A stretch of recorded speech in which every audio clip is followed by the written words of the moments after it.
Hi, I'm Elizabeth. Welcome to The Middle Ground. I bring 10 years of political experience and a lot of private political analysis I wanted to share with publicly, so there's a little bit more balance to some of the voices in our political discussions at the moment. Today, I wanted to talk about the future of foreign policy. I live in Germany. I have a background with politics in the United States. I've worked with some governments in the United Kingdom. I have contributed insight into the direction of the German government and worked with some international diplomacy groups.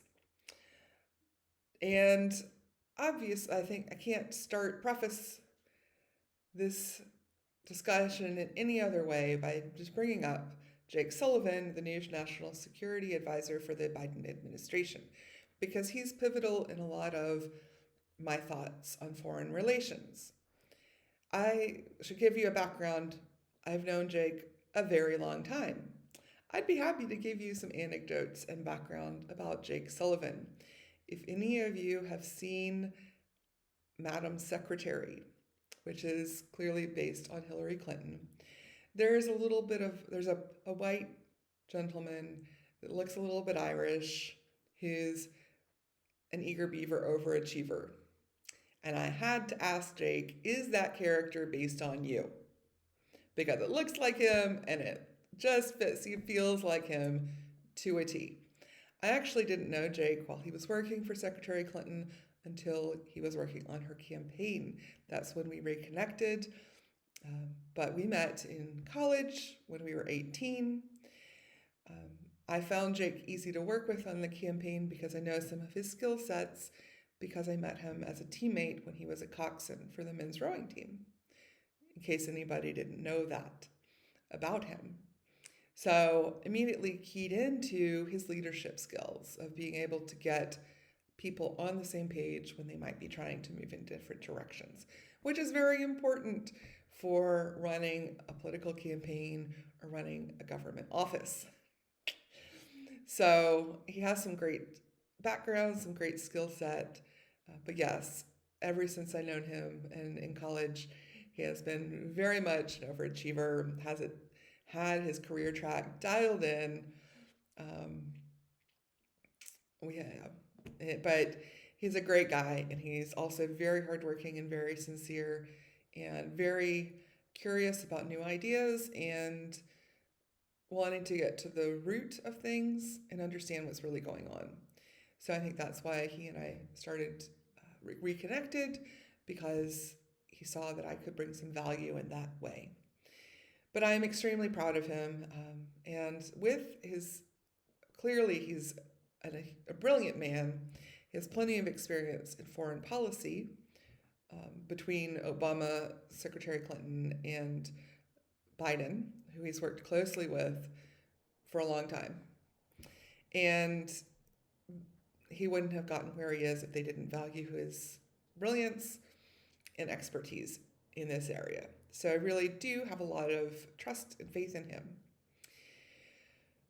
And I'm really excited that he is starting his first higher role in the US government. I'm really excited that he can maybe represent the future of foreign relations and foreign policy for the United States. I think we are in a transition phase. International relations have changed so much in the past 20 years, with technological revolution changing so many things about how we are interconnected. And we are transitioning away from the 20th century, which the US diplomacy was heavily dominated by Henry Kissinger. I think we're all ready to give Henry Kissinger the boot, even if he wants to continue to try and stay relevant, because his patterns of behavior and strategies are so outdated. They're so black and white, and there's not as much nuance to them as that are needed in our modern environment, driven by technology, where there are technology races and wars going on. So I did want to talk today, particularly about China, because China is also in a very unique position in terms of its development. I know that the current administration in China has a very specific viewpoint about how it wants to be viewed in the world, but I think what's more important is to realize the stage of development that China's in. 10 years ago, the whole BRIC countries, that was Brazil, Russia, India, and China, were considered emerging economies that were hot pockets to invest in.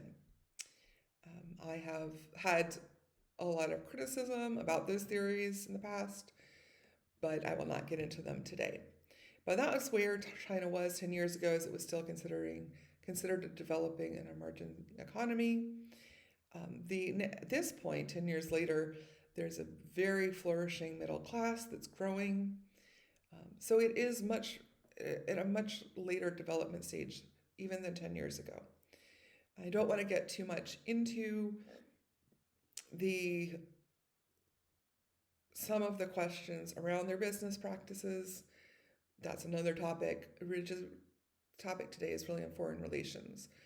I did mention in a previous video the ideology that the Green Party has about making human rights part of their foreign relations policies in a very heavy-handed way. And I think this is something that China has made it very clear it doesn't like very much. Think it is just not effective. I work with Chinese business partners. I have had very close friends who were first generation Chinese immigrants, as well as friends who were born in China and moved to the US. And we always talked about the logic style being very different than US and European logic styles, which tend to be very linear. I think China also has very different cultural priorities.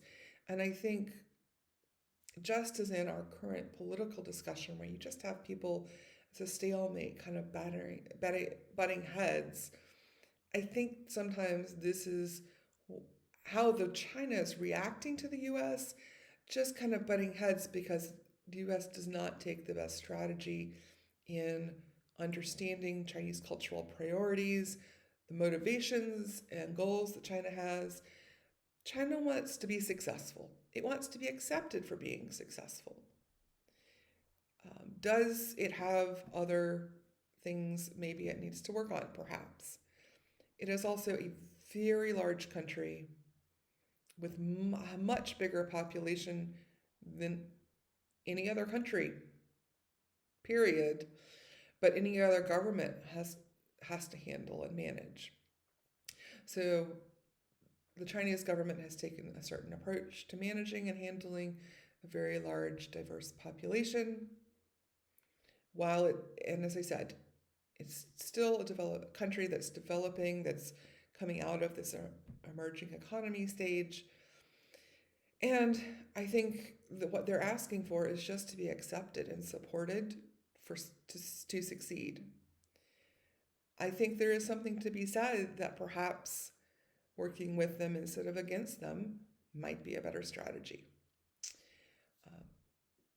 I think, as I mentioned, this is a new age potentially for foreign relations. I'm very hopeful and I'm very intrigued to the new story, a new era that might happen with Jake Sullivan as leading a new direction in how he approaches some foreign policy. I think that there are definitely opponents. I think China and Russia are definitely watching the US right now. The US has had a very public display in the past year, which communicated certain things about the US's involvement in world affairs. And there's going to be a lot of testing with the US right now. So it may be difficult to try to set new foreign policy direction away from the Kissinger years. And it might be this transition phase where to get to a new era of foreign policy, it's going through this testing time. So I think we're going to see foreign policy evolve a lot. It just has to happen with the modern day and age we're in. definitely the last US administration uh, was failing at how to adapt to foreign policy needs for this day and age. So I am very curious, watching very carefully what Jake will do, what the new direction the US foreign policy will take. I'd like to see more critical thinking about it from the universities and academia because I've tuned in to a lot of webinars from the Yale Jackson School of Government and Foreign Affairs, and some of the old white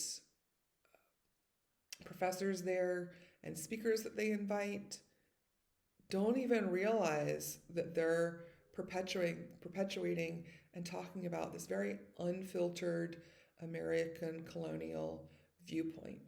So, obviously, this is a general overview of new foreign policy directions. We're on the cusp potentially of something new. Not a lot of answers to give at this point, but exciting times that we're living in, hopefully. Fingers crossed. Thank you so much for joining me today on this topic. This is The Middle Ground. I'm Elizabeth, and I appreciate your time and attention. Bye. See you soon.